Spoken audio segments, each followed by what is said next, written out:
Tu veux la paix intérieure? Commence par ça. Arrête de négocier avec qui tu es.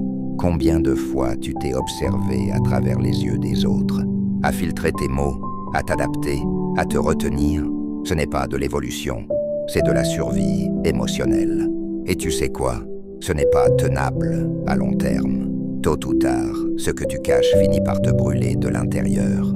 T'as pas besoin d'être plus doux, plus discret, plus drôle, plus social, plus poli, plus léger, pour être aimé. Ce que tu es, avec ton intensité, tes silences, tes colères, tes passions, c'est suffisant. Peut-être pas pour tout le monde, mais pour les bons, oui. Et surtout, pour toi-même. Tu veux être invincible?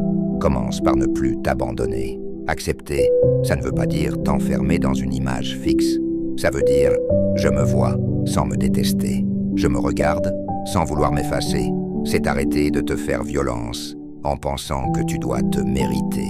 Tout exister. Tu es déjà légitime. Tout ce que tu ressens, ce que tu vis, ce que tu portes, c'est ta vérité. Et personne n'a le droit de te la renier. On t'a peut-être appris à te faire petit, à baisser les yeux, à sourire pour ne pas déranger. Mais ce conditionnement, tu peux le briser. Tu peux décider que ton authenticité ne sera plus une source de honte, mais de puissance. Parce qu'un être aligné n'a plus besoin de convaincre. Il rayonne, il attire sans forcer, il impacte sans hurler. Regarde autour de toi, ce ne sont pas les plus beaux, les plus riches ou les plus intelligents qui marquent les esprits.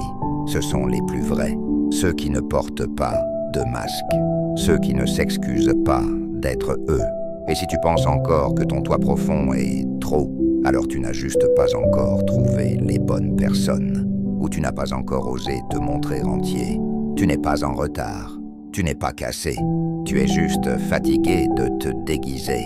Et cette fatigue, elle est sacrée, elle est ton réveil, ton point de bascule. C'est le moment où tu comprends que ta paix vaut plus que leur approbation. Tu veux être invincible? Ce n'est pas en devenant plus fort que les autres, c'est en devenant incassable à l'intérieur, en cessant de douter de ta valeur, en posant chaque jour un regard d'amour sur toi, même quand tu tombes. Surtout quand tu tombes, parce que ce regard-là, c'est ton vrai bouclier. Et quand ce regard devient constant, plus rien ne peut t'atteindre de la même manière. Tu entends les critiques, mais elles ne percent plus. Tu vois les rejets, mais ils ne te définissent plus. Tu avances invincible, non pas parce que tu es parfait, mais parce que tu es entier. Pouvoir de la pensée.